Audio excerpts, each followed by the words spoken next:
So, ayun guys, tapos na ako nagwalis. Magmamap naman tayo ngayon ng ating sahig. Diyan muna kayo. Magme-mekos-mekos muna si Super Yaya.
Yan guys, ang aking gawain. Yung umaga yan guys.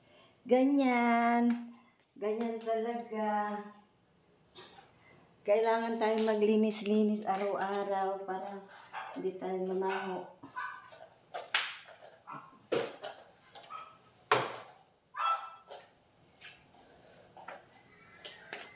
Tapos magwalisan, magma. O diba? Uy! Gulat ako sa sarili ko. Masyadong ko. Para hayahay na mamaya.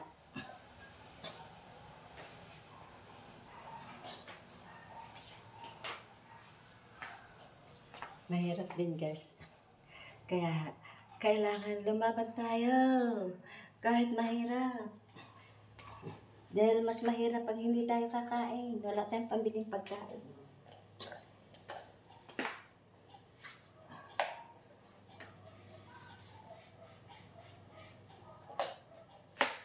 Ito na yung pinaka-exercise ko guys. Akyat baba sa taas. Maglinis. Mag-live. Diba? Ganun talaga. Asan na ba yung aking ano?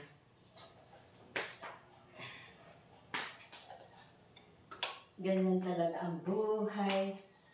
Ganyan talaga ang buhay.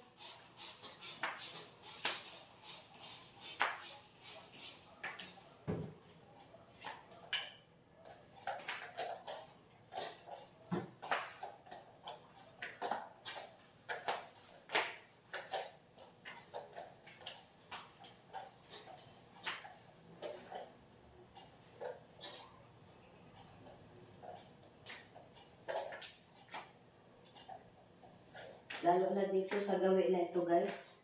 Dito sila nagbabanyo pag